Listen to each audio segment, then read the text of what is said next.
33 pinjol yang diblokir OJK karena kekurangan modal, izinnya dicabut oleh OJK. Mana daftarnya Bang? Oke, Anda boleh simak video ini sampai 33 pinjol yang katanya akan dicabut dan diberikan sanksi dicabut izinnya, berarti sudah diblokir dong.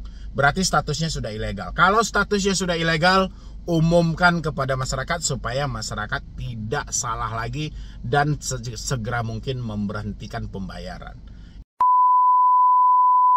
Halo, assalamualaikum warahmatullahi wabarakatuh. Selamat malam buat teman-teman semuanya. Bagaimana kabarnya hari ini? Ya, tadi sudah nonton belum video yang saya upload tentang yang nekat mengakhiri hidup gara-gara pinjol di daerah Banjarmasin ya. Berarti itu adalah korban kelima sepanjang tahun 2023 ini. Ini masih berlangsung di bulan 7 ya. Berarti bulan 4, bulan 6, bulan 5, bulan 6, bulan 7 ya. Berarti ada 5 kejadian yang cukup luar biasa dan memecah rekor muri. Itu terjadi di bulan Juni, ada 2 dan korbannya ada 3 ya, yang pasutri 1, yang pegawai Indomaret 1. Kali ini yang mau kita bahas adalah 33 pinjol yang diblokir OJK karena kekurangan modal, izinnya dicabut oleh OJK. Mana daftarnya Bang? Oke, Anda boleh simak video ini sampai habis ya, jangan Anda skip dan Anda catat, Anda simain betul-betul apa yang diterangkan dalam video ini, baru Anda isi di kolom komentar supaya tidak salah yang Anda cerna ya. Oke, ini berita dari mana ini? Dari CNBC Indonesia, dan ini berita 4 Juli 2023. 33 pinjol kurang modal, izinnya bakalan dicabut OJK. Anda boleh lihat di sebelah sini, nanti kita terangkan. Dan kalau Anda bertanya mana daftarnya Bang, simain sampai habis dan catat nanti nama aplikasinya. Oke, kita bacakan dulu ya beritanya. Yang belum support lanjut aja support. Yang mau bergabung di grup WhatsApp silahkan, di bawah nama channel itu ada untuk Anda bergabung. Daripada Anda berpikiran singkat, nekat mengakhiri hidup dan segala macam, mendingan bergabung di grup WhatsApp Solusi Utang MB. Jelas kami bisa bantu Anda dan mengarahkan Anda supaya lebih detail lagi, lebih jelas lagi. Oh, saya nggak mampu bergabung Bang, boleh simain video saya. Kalau nggak, konsultasi di nomor yang ada di layar secara gratis. Oke, 33 pinjol kurang modal, izinnya bakalan dicabut OJK. Oke, ini foto Ogi Prastomiono ya. Oke, ini orang OJK nih. Jakarta, CNBC Indonesia, Otoritas Jasa Keuangan OJK menginformasikan terdapat 33 pinjaman online atau pinjol alias fintech P2P lending yang belum memenuhi ketentuan ekuitas minimal 2,5 miliar hingga Mei 2003. Oke, tunggu dulu. Karena dia bilangin di sini ada ekuitas 2,5 miliar. Anda nonton nggak ada video yang saya update bahwasannya OJK meminta 26 pinjol untuk melakukan merger. Ya, merger itu supaya dia tergabung dengan perusahaan lain. Tujuannya simpel aja sih, supaya modal yang diputarkan itu sesuai dengan permintaan OJK 2,5 miliar. Mana tahu ya, 26 pinjol yang kemarin itulah yang gencar-gencar melakukan penagihan ya, gencar-gencar melakukan penagihan karena dia mempunyai target. Dia harus memenuhi ekuitas sampai bulan Juli 2, sekian miliar ya, dan aset keseluruhan dari usaha mereka itu harus mencapai 12 atau 11 ya, saya lupa, coba nanti datanya kita buka lagi ya. Oke, jadi itu menurut versi saya ya, karena mereka ngejar target kan 2,5 miliar sementara dia kekurangan ya. Benar nggak logikanya seperti itu? Isi kolom komentar. OJK telah meminta action plan, ketentuan minimal pada P2P dan memonitor bagi penyelenggara P2P tidak bisa memenuhi ketentuan akan dilakukan langkah pengawasan, ujar Ogi Prastomiono, Kepala Eksekutif Pengawasan Industri Keuangan Non-Bank IKNB, dalam konferensi pers Rapan Dewan Komisioner OJK Juni 2023 Selasa 4 Juli Ini Juni atau Juli ya, coba Anda lihat dulu, ini wartawannya salah ketik mungkin ya. Selasa 4 Juli 2023. Sementara terkait pemenuhan ekuitas untuk perusahaan pembiayaan, masih ada 8 multifinance yang belum memenuhi.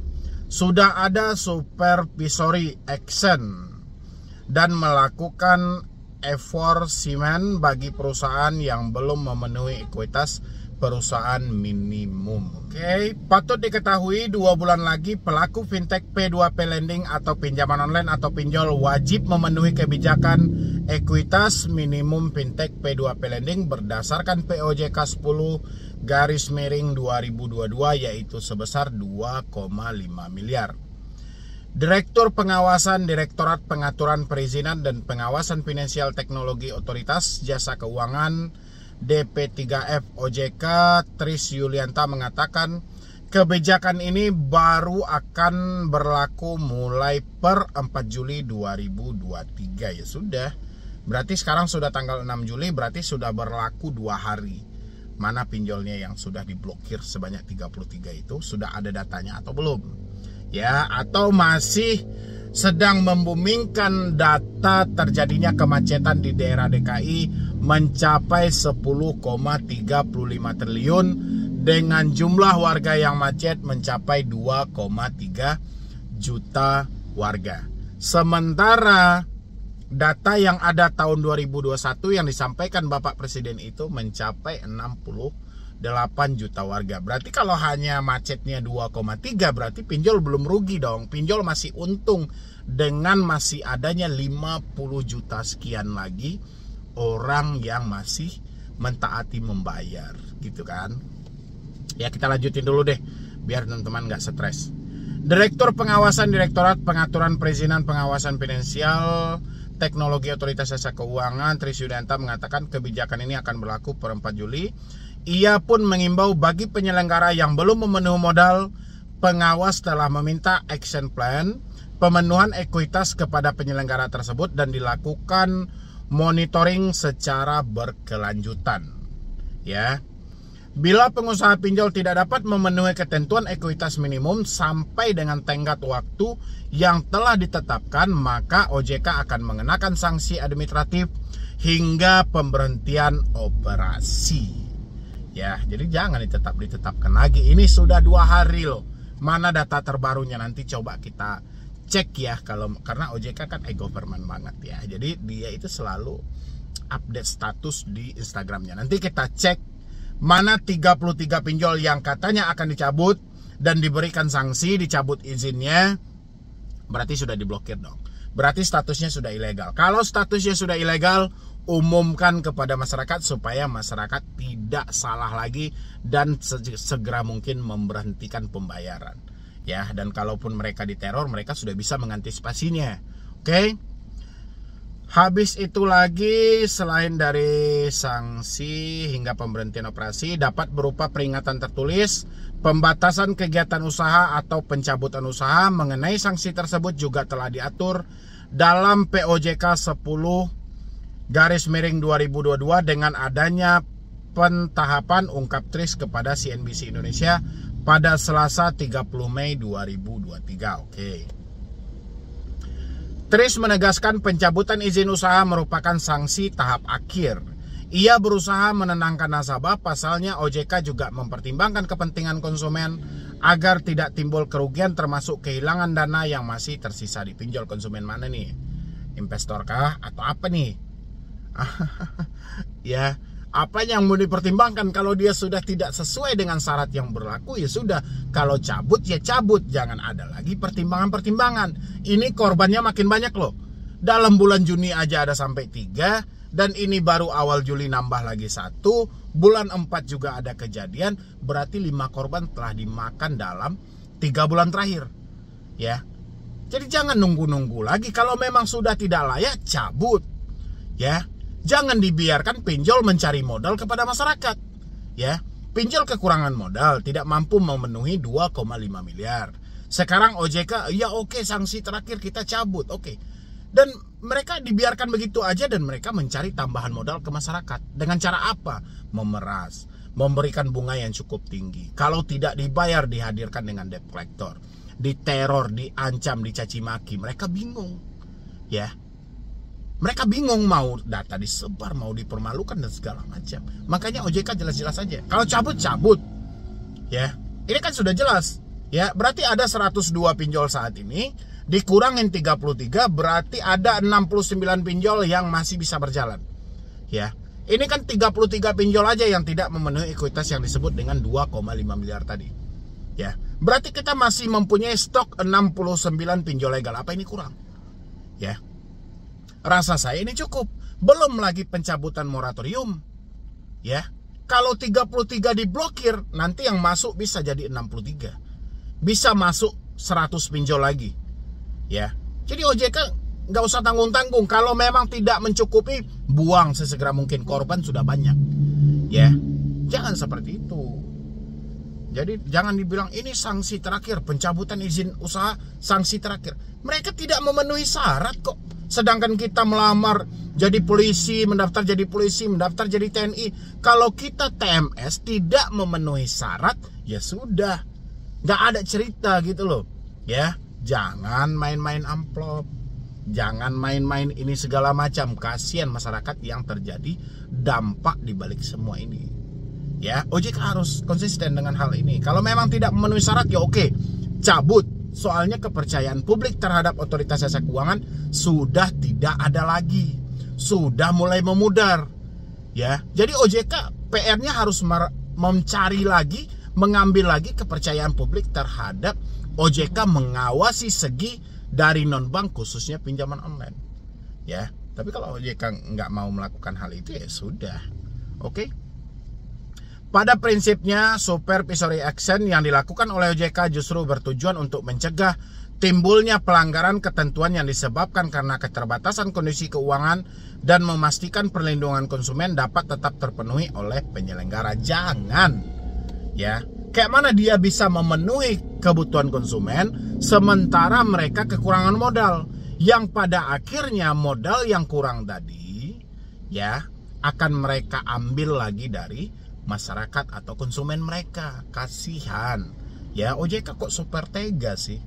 Harusnya kan sudah tidak memenuhi syarat TMS, oke, udah buang, ya, udah selesai kan perkaranya. Tunggu cabut moratorium, seleksi lagi, lebih detail lagi seleksinya, layak atau tidak nih disajikan ke masyarakat. Kalau tidak layak, pertahankan 69 pinjol yang ada, benahi mekanisme mereka. Nggak perlu banyak. Ngapain OJK tarik ini buat bayar pajak dan segala macam, sementara masyarakat terluka di bawah, masyarakat menderita di bawah, mereka dimiskinkan, mereka diperas. Tahu nggak? Ya, kalau OJK hanya punya solusi tentang penyelesaian secara internal, OJK nggak usah nambah-nambah pinjol deh. Kalau tidak memenuhi syarat, blokir aja, karena itu tugas Anda, ya. Jadi ini kan lucu kalau dibilangin seperti itu kan. Ini dia bilang, Tris menegaskan pencabutan izin usaha merupakan sanksi tahap akhir. Ia berusaha menenangkan nasabah. Pasalnya OJK juga sudah mempertimbangkan kepentingan konsumen agar tidak timbul kerugian, kan. Jadi dia lebih, entah konsumen yang mana sedang dipertimbangkan, entah investor yang menginvestasi ke pinjolnya, atau yang mana. Kalau dia memang mempertimbangkan konsumen, ukurannya dikaji ulang. Ini pinjol yang telah kita izinkan, sudah jelas nih kekurangan modal. Dari mana dia harus mengambilkan modal ini? Ya pastinya dari masyarakat. Dengan penerapan bunga yang tinggi, memberikan denda yang tidak masuk akal ketika telat, habis itu menghadirkan debt collector untuk memenuhi target yang diminta oleh OJK tadi. OJK harus kaji dampak ini. Makanya kalau tidak sesuai, oke, ini tidak memenuhi syarat, buang, ya. Langsung buang. Kalau OJK buang 33 pinjol seperti yang disampaikan, karena mereka kekurangan modal, kita masih ada sisa 69 pinjol lagi dari jumlah 102 pinjol, ya. Emang masih kurang? Itu banyak itu nominalnya, ya. Sudah cukup, tinggal OJK memperbaiki mekanisme 69 pinjol ini supaya tidak terjadi lagi korban. Ini korban lagi loh, baru hari kemarin korban lagi di daerah Banjarmasin, ya. Berarti di daerah Kalsel sudah ada 2 korban antara bulan 4, bulan April dengan bulan Juli, ya. Di daerah Jawa Timur ada suami istri, ya. Di daerah Gorontalo ada karyawati, belum lagi daerah Bali dan sekitar. Ini banyak lagi gitu, ya. Makanya OJK jangan pelin-pelan juga. harus menentukan keputusan yang tepat demi kepentingan bersama supaya masyarakat tidak dirugikan dan tidak dibebankan dengan cara penagihan yang tidak sesuai logika dan tidak masuk akal lagi dilakukan oleh si pinjol. Ya, bagaimana menurut teman-teman semuanya? 33 pinjol, sayangnya OJK tidak membeberkan mana saja sih daftar 33 pinjol yang memang kekurangan modal. OJK masih mensembunyikan hal ini. Tujuan kita kan kalau memang OJK terbuka 33 pinjol mana aja sih daftarnya, supaya kita tahu, oh ini pinjol yang kekurangan modal kemarin, pantas dia melakukan penagihan yang luar biasa banget, pantas dia menerapkan bunga yang tinggi, supaya kita tahu. Hal ini tidak dibuka oleh OJK. Harusnya kan ini dibuka biar masyarakat tahu, ya ini daftar 33 pinjol yang kekurangan modal. Kalau dia menagih luar biasa berarti dia memenuhi modal, mengejar modal mereka supaya terpenuhi. Kalau dia menerapkan denda yang tinggi, bunga yang tinggi, berarti dia mengejar ekuitas 2,5 miliar tadi. Ya kan harusnya seperti itu. Ini tidak transparan. OJK hanya menyampaikan yang penuh dengan tanda tanya, mana sih pinjolnya, harusnya kan dihadirkan ke publik. Ya, mungkin dari saya cuma itu aja. Coba nanti kita cari lagi informasi yang lebih detail, yang lebih valid lagi. 33 pinjol yang dimaksud OJK ini pinjol apa aja sih? Nanti saya akan umumkan daftarnya kepada teman-teman semuanya. Ya, bagaimana menurut Anda dan bagaimana pendapat Anda, isi di kolom komentar. Ya, jadi sekian dulu dari saya, Medi Broni. Wassalam.